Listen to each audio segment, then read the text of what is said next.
Galera do Concha Acústica Podcast, alô, câmbio, mais um episódio aqui no Noroeste Summit 2025, em 3 de maio, dias 2 e 3 de outubro, estamos mergulhados em inovação, em conteúdo de qualidade, e o Concha Acústica é o quê?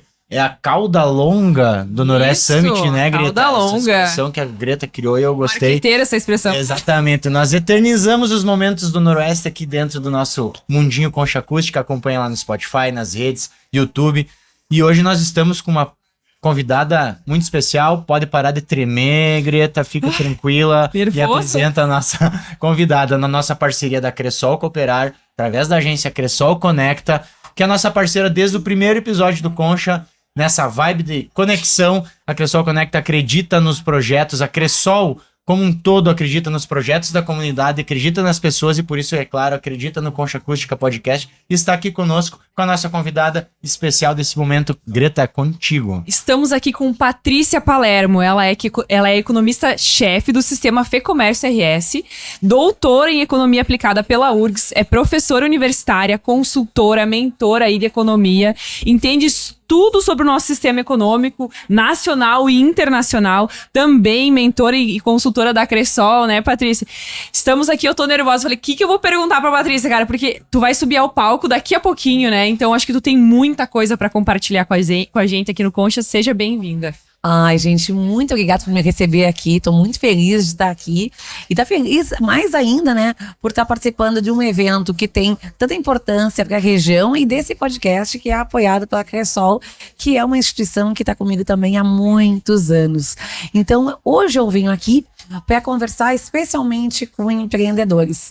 A minha palestra ela tem um título bem convidativo chamado Pra Não Fracassar. Então, ao invés da gente falar sobre uma receita de sucesso, a gente vai falar do set list para evitar o fracasso. Porque muitas vezes, né, muitos negócios não vão para frente porque simplesmente cometem erros muito básicos. Porque na ânsia de tentar fazer as coisas acontecerem, esquecem de fazer o básico. Com certeza, né, Toshi? Você que é empreendedor nato aí, multi-empreendedor. Vou ter que mandar uma mensagem agora. Minha equipe tá toda aqui, né? A equipe da minha empresa. Já vamos, a Patrícia Palermo, vocês têm que estar lá sentadinhos ouvindo ela, né? O meu sócio também tá lá, então vamos falar de gestão, né? Muito, então, por favor. Então acho que eu vou usar um pouco o episódio, claro, já que eu não vou poder estar lá na palestra, eu vou explorar aqui e vamos aprendendo. Nesse mundo, assim, então, vamos mergulhar um pouquinho na tua palestra, dar um spoiler aqui, tá? Eu acho que é um tema muito interessante. Esse checklist aí, como é que a gente pode apresentar ele para nós aqui? Mas com certeza. Bom, vou começar pelo mais básico de todos, tá? Eu começo dizendo que negócio não é filho. A gente não pode tratar um negócio como um filho. E quando eu falo... Negócio não. Negócio não é filho, né? E quando eu falo principalmente com pequenos empreendedores, e sempre quando, na primeira crítica que ele ouve ao negócio dele, eu vejo sempre uma justificativa, uma resposta reativa, eu já logo vejo. Aí tem uma relação de maternidade, tem uma relação de paternidade. Isso não é legal. Né? E não é legal porque uma mãe olha para o filho com os olhos diferentes do que o mundo vê o filho. Né? Quando a gente olha para um filho, todo mundo acha seu filho bonito. E olha que tem gente feia nesse mundo, né? Então, ó, isso é um exemplo claro que a gente vê que os olhos de uma mãe filtram aquilo que ela quer ver. Então a gente tem que olhar para o nosso negócio de uma maneira desapaixonada. O que é olhar de uma maneira desapaixonada, difícil isso, né? Difícil. Muito difícil. Por quê? Porque eu tô apaixonado pela empresa. Né? Aí que tá. Olhar desapaixonado não é dizer que você não vai ter entusiasmo, que você vai ter ânimo, que você vai ter não vai ter empenho. Não é isso. Olhar de forma desapaixonada é enxergar de fato o potencial e as limitações que ela tem. Para você entender quão grande pode ser o esforço e a dedicação que você pode dar para ela, baseado no retorno que ela efetivamente pode ter, e não que você quer que ela tenha. Né? Então, esse tom de realismo, ele precisa estar presente. Porque se a realidade não estiver te acompanhando, tu vai ser acompanhado pela frustração. Se não tiver uma visão realística, cedo ou tarde tu vai te frustrar. E aí, uma coisa que eu sempre digo, assim, tem 2 conceitinhos de economia que todo empreendedor tinha que ter na ponta da língua. Um conceito é o conceito de custos afundados. E o outro conceito é o chamado conceito de custo de oportunidade. que são os custos afundados? Muitas vezes eu vejo no meu dia a dia, né, conversando com empreendedores, que tem negócios que não tem mais salvação. Eles têm que terminar. Eles precisam acabar. Sabe por quê? Porque negócio não é filho. Então tu pode matar um negócio, pode acabar com um negócio, pode abandonar um negócio. Tu não pode fazer isso com o filho, mas com um negócio tu pode. E muitas vezes eu ouço os empreendedores dizer o seguinte: não, mas eu não vou abandonar porque olha só o quanto de dinheiro que eu já botei aqui, olha quanto de dedicação eu já botei aqui, olha o quanto de esforço eu já botei aqui. Mas se tu não parar ali, tu só vai botar mais dinheiro, só vai botar mais dedicação, vai botar mais empenho e tu não vai ter o retorno. E aí qual é que é o problema? As perdas só vão ficar cada vez maiores. Então uma coisa importante é o seguinte: para decidir se um negócio segue em frente ou não, tu não olha o que tu já colocou nele. Tu sempre olha do potencial que ele tem para te entregar. É o futuro que diz se ele continua ou não. E não o que tu já fez dele no passado. Isso é um ponto importantíssimo. O segundo ponto é a noção de custo e oportunidade. Toda vez que a gente faz uma coisa, a gente abre mão de fazer outras coisas. E esse é um custo de estar fazendo algo. Então você tem que estar pensando se o que você está fazendo está te compensando por aquilo que você está deixando de fazer. Acertar o filtro. Isso. Então, esses dois conceitos, eles têm que estar presentes na nossa vida. E para quê? Porque a gente tem que lembrar, né, que a gente não faz negócios para empobrecer. Tu não pode ter um negócio para empobrecer. Tu tem que ter um negócio. As pessoas muitas falam isso, né? Ah, meu negócio tem um propósito. Se ele tiver um propósito, mas ele não for viável e rentável, tu vai precisar de um mantenedor. E a pior coisa que existe é a tua pessoa física ser mantenedora da tua pessoa jurídica. Então, essa visão realística de olhar de uma maneira desromantizada do negócio é algo que todo mundo precisa fazer. E eu vou dizer pra você assim, não, de novo, não tem a ver com não gostar, com não se empenhar, com não ter entusiasmo, mas tem a ver com ter uma visão realística e fazer os ajustes necessários enquanto é razoável fazer ajustes.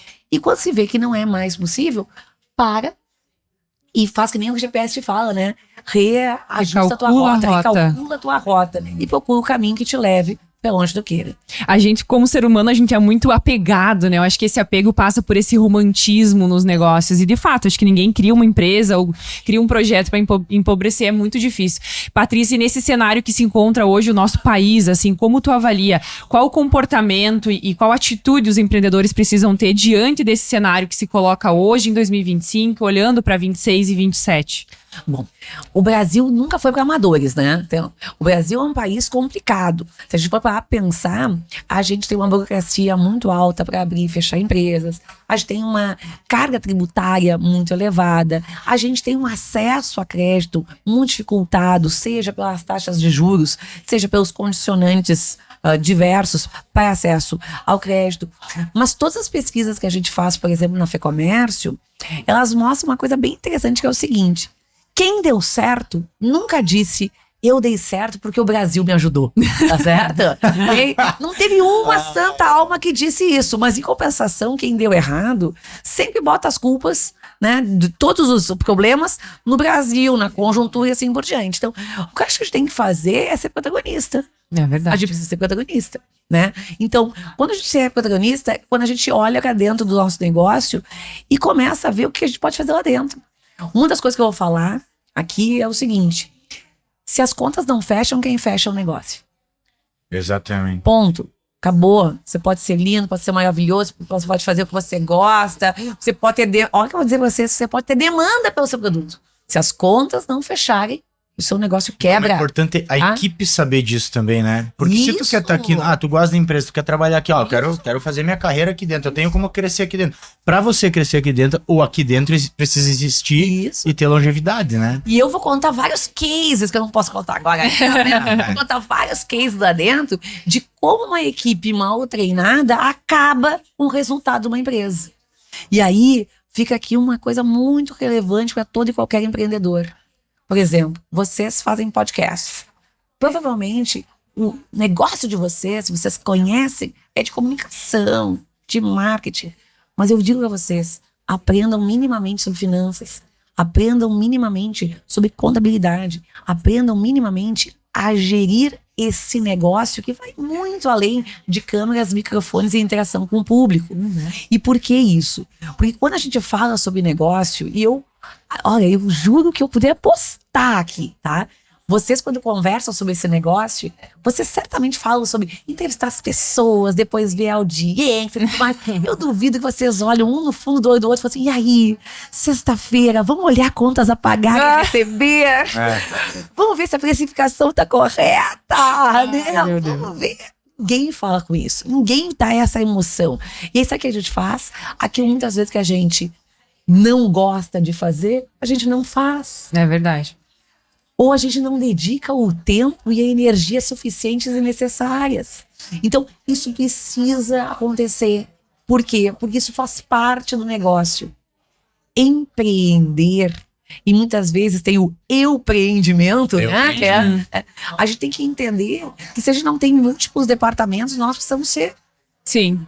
E a gente precisa dar atenção, principalmente para aqueles que são vitais para o negócio. A segunda questão, que não é menos importante, é a questão do treinamento das pessoas, né?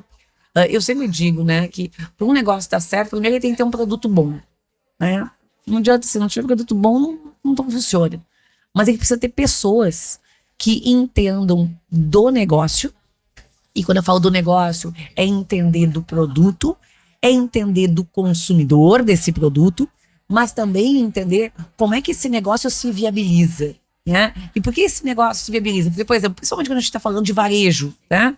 Existem produtos com mais margem e menos margem. E se existem produtos com mais margem e outros com menos margem, tem produtos que geram mais resultado que outros. Tem produtos com mais giro e produtos com menos giro. Então, toda postura de vendas também tem que ser nesse sentido. Excelente. Tem que entender sobre DRE, pessoal. Se você não sabe o que é uma DRE, tu tá com um problema seríssimo, né? Com certeza. Roy, tem que entender, tem que pesquisar sobre isso, né, Tocha? Patrícia, a gente tá aqui 3 de maio, eu sou de Três Passos, a Greta e Frederico, são todas cidades pequenas, tá? 25 mil, 30 mil habitantes, coisas assim. A gente tem muito contato com o pequeno empresário, né? Eu sou um pequeno empresário. E a gente observa muito nas conversas e a pandemia nos mostrou muito isso, tá? Eu trabalho no IBGE também, então tenho contato com muita informação e o quanto as empresas têm problema de gestão, né? Porque, claro, a gente acabou ficando 2 anos numa situação complicada, mas quando se falou em parar uma semana, 15 dias, um mês, o caos já estava instalado. E a gente vê o grande problema da gestão daquele, eu empreendedor, né? O empresário é aquele que faz a gestão, a administração financeira, ele vai lá, vende, ele vai lá, faz o pós-venda e ele tem uma equipe.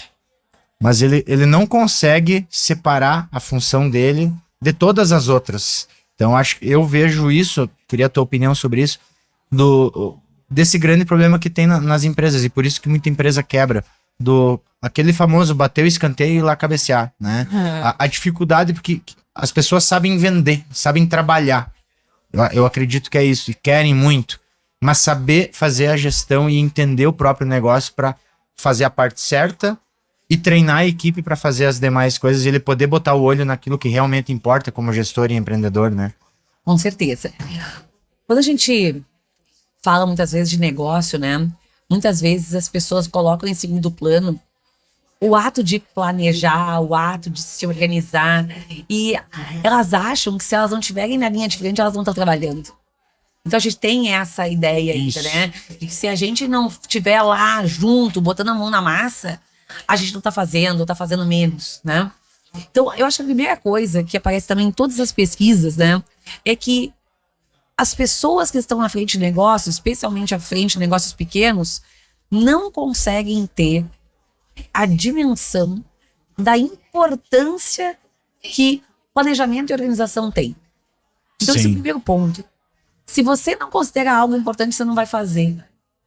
A gente precisa educar os indivíduos para eles entenderem que isso é relevante, isso é importante. Então, por exemplo, na segunda-feira, se tu começa a vender às 9, se tu começar o teu dia organizando como é que vai ser as atividades que tu vai fazer ao longo da semana, e quanto de tempo tu vai dedicar a cada uma delas. E se comprometer com isso, esse primeiro mapa organizacional, mesmo um eu empresário, né? Isso vai ajudar já muito. segundo. Lembra aquele negócio de não ver o negócio como um filho? Sim. Pois é. Às vezes a gente vê um filho, um filho de 3 anos. Sabe o que é um filho de 3 anos? Um filho de 3 anos é que a gente faz tudo por ele, tá certo? E que a gente toma todas as decisões por ele. Então, quando a gente decide ter uma equipe, a equipe tem que trabalhar junto. E a gente precisa treinar as pessoas. E o que é treinar as pessoas? Treinar as pessoas é ensiná-las a fazer as coisas que têm que ser feitas, mas principalmente ensiná-las a ter autonomia de tomar decisões. Quanto mais bem treinada é uma pessoa, mais capacidade ela vai ter de, numa situação que não se encaixa plenamente naquele quadriculado do anteriormente previsto, o que ela pode fazer? Por quê? Porque cliente não quer explicação. Cliente quer solução. E a gente precisa treinar as pessoas para elas terem autonomia decisória. E aí vem outro ponto importante. Eu só posso, né, contratar pessoas que eu posso demitir. Isso é uma coisa importante, tá? Eu não posso contratar gente que eu não vou poder demitir, tá? E quando eu contrato essas pessoas, eu tenho que me dar conta de 2 coisas. Primeiro, contrata pessoas com um perfil que tu precisa para tua empresa. E o que é uma pessoa que tu precisa para tua empresa? A que te complemente. Se tu é um excelente vendedor, tu vai contratar outro excelente vendedor? Cara, se tu é um cara extremamente, né, proativo na parte das vendas, mas talvez tu precise de alguém essa parte mais organizacional, mais analítica. Faz a complementação. Escolhe alguém que vai te complementar. E outra, contrata alguém que tem as características, né? E eu tô falando de características, inclusive emocionais, que se adequem ao negócio que tu tá tendo, né? Que tu tá apresentando. Porque a pior coisa que tem é você não contratar uma pessoa que tenha características que você espera que tenha para a função que vai desempenhar. Porque, de novo, a gente pode ensinar uma pessoa a fazer coisas, mas a gente não consegue modular ela no sentido de transformar ela numa pessoa que você gostaria que ela fosse. Eu vou contar um caso ali, né? Esse eu vou antecipar. Há muitos e muitos anos atrás, eu fui visitar uma empresa. Aí eu entrei nessa empresa e aí eu dei oi pra recepcionista. A recepcionista, ela não foi mais sisuda e grosseira comigo, porque ela não tinha espaço ali, né? E aí eu depois estava conversando com a dona do negócio e eu disse pra ela, olha, eu sinto muito dizer, mas essa recepcionista, ela não tá adequada ali. E aí a dona da empresa falou pra mim assim, ai, Patrícia, me desculpa, mas é que ela não gosta de gente. Pois aí eu pergunto, como é que você contrata alguém que não gosta de gente pra atender as pessoas? Cartão postal da tua empresa, né? Pra ser recepcionista, né? Então, começa a ver isso, né? Então, vamos pensar assim, pensa se essa moça fosse uma recepcionista de um salão de beleza. Imagina como é que seria a experiência de qualquer pessoa que entra e que é recebida assim. Ou pensa que essa pessoa vai ser a pessoa que vai ser a que vai abrir a porta, literalmente, para as pessoas entrarem no teu negócio. Então, a gente tem que entender, porque isso aí a gente tem visto em várias áreas, né? Eu sou professora há 22 anos. Quantas vezes eu já ouvi, e aqui professor não tem didática. Isso é a mesma coisa. Sabe muito, mas não sabe Excelente ensinar. pesquisador, maravilhoso, mas não sabe ensinar. Perfil. Vocês já tiveram professores assim? Sim. Com certeza. E aí, pergunta, tem alguma coisa errada, né? Quando a gente tem um médico que não tem empatia nenhuma, né? Então, isso é problemático. Isso a gente tem que cuidar e cuidar muito. E, de novo, né? Quando a gente chega lá e conseguir contratar as pessoas certas, não interessa se as pessoas são qualificadas ou não. Pessoas precisam ser treinadas. Porque quando a gente entra numa empresa, a gente tem que entrar na empresa e entender primeiro a cultura dela. E a cultura vai mudando de empresa para empresa. Então a gente tem que entender que cultura a gente está inserido. E, de novo, independentemente da qualificação, a gente tem que entender os processos daquela empresa. E se você não treinar esta pessoa, se você não disser o que espera dela, você não vai poder depois cobrar dela. Porque a gente não pode cobrar de alguém algo que não foi informado, que era esperado desse alguém. Então a gente também tem que ter essa comunicação muito clara e muito assertiva. Isso são coisas muito simples, tá? Mas que todo e qualquer negócio pode fazer. Não interessa se você tem um funcionário, se você tem 4.000.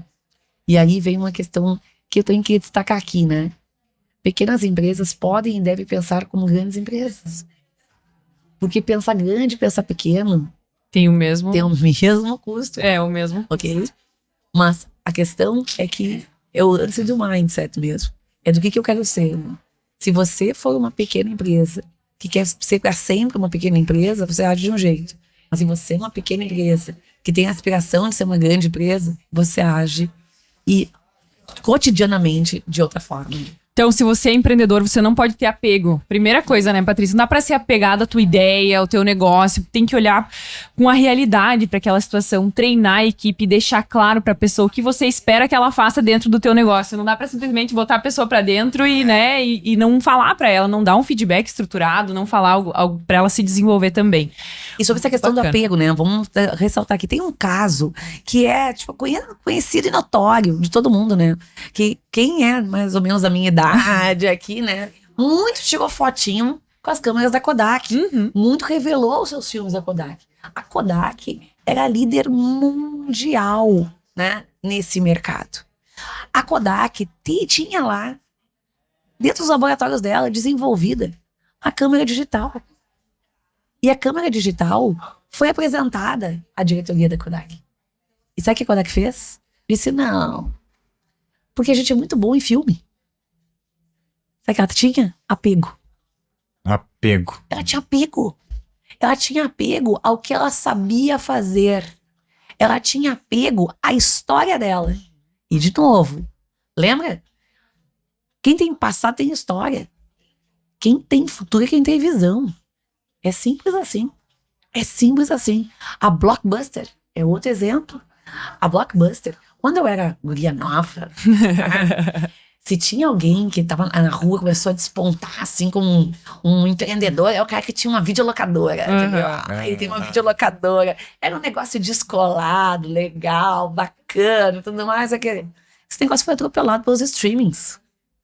E olha só que interessante, tu podia ter uma gestão maravilhosa, tu podia ter um negócio bem localizado, tu podia ter uma cartela de clientes, uma equipe treinada, preparada. Mas veio, às vezes, uma onda que te atropelou. Então, acontece isso. Então, a gente tem que ter visão para saber que horas a gente sai do barco. Exatamente. A A gente tem que estudar. A Porque já família precisa ficar Dayana, bem, ó. A gente os pais Dayana, eles transformaram a empresa, eles cresceram todos. Lá em Três Passos todo mundo conhece a Game Mania, que hoje é Vitrola, né? Eles transformaram toda a empresa, eles eram uma videolocadora top da cidade. E o Rogério e a Anne, posso citar eles aqui porque eu sei que essa história é conhecida. Eles reformularam toda a empresa deles, hoje eles não, há um bom tempo já não vendem mais isso, mas a empresa continuou. É aquela máxima. O que nos trouxe até aqui não vai levar Exatamente. a gente onde a gente quer chegar, né? Tem Então um precisa. outro empreendimento. É. E aí vem um ponto, né? A gente tá falando aqui o tempo todo, né? A gente tem que cuidar da gestão, mas às vezes isso ultrapassa a questão de gestão, né? Eu sou de Porto Alegre, né? Durante muito tempo, um super negócio em Porto Alegre, um bom negócio em termos de rentabilidade, é os estacionamentos no centro da cidade, né? A gente pagava fortunas, até que veio o Uber. Quando veio o Uber, o negócio de estacionamento levou, assim, literalmente uma facada. E por quê?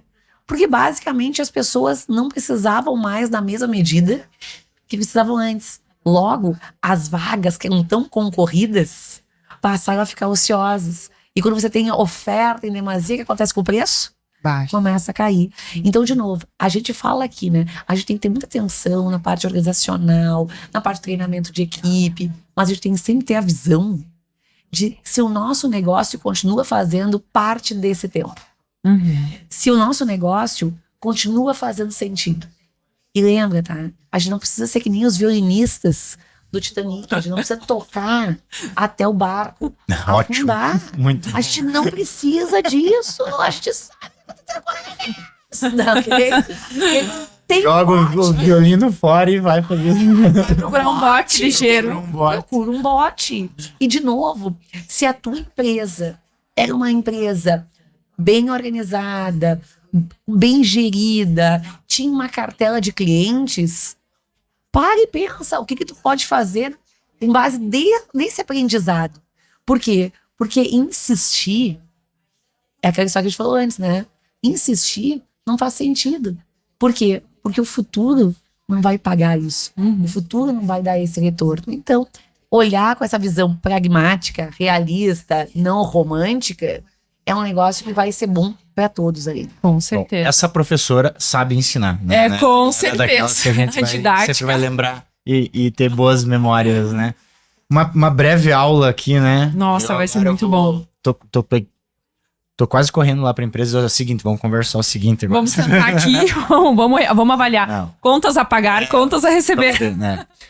Patrícia, muito obrigado pela generosidade, com o teu conhecimento, que para nós é uma honra ter no Concha Acústica uma pessoa como a tua, com tanto conhecimento, com tanta experiência para trazer para nós, e nessa humildade, nessa forma tranquila de falar conosco aqui, né? A Greta parou de tremer, a Greta aqui, tá tranquila. Agora eu tô tranquila, aprendi muito mais sobre gestão, sobre empreendedorismo. Muito obrigada, Patrícia, maravilhoso te ouvir. Se você não acompanhou a palestra da Patrícia, curta esse episódio, compartilhe e manda pra aquela pessoa que você conhece, que é empreendedor e que é apegado, né? Que tu sabe que tu tá vendo de fora o barco afundando, o Titanic afundando e a pessoa lá tocando violino. Manda esse episódio pra ele, pra ela, que ela precisa ver esse episódio. Alô, Coacoba, Virtual Telecom, Cero Odontologia, Soares & Co. Obrigado também pelo apoio que vocês nos dão junto com a Cressol e permite que a gente esteja aqui. E obrigado, Patrícia, por esse momento maravilhoso conosco. Olha, para mim foi uma alegria ter essa conversa leve, objetiva, descontraída, porque a gente não precisa ser sisudo para ser confiável, né? Então a gente pode falar de um jeito tranquilo sobre assuntos que muitas vezes as pessoas evitam de conversar. Então, olhar para dentro do seu negócio e olhar o que você pode fazer por ele e não ignorar os sinais de mercado é uma boa medida para caminhar na direção correta, tá bom? Fico Sucesso pra aprendizado. vocês. Obrigada. Até o próximo episódio, gente. Muito bom. Tchau.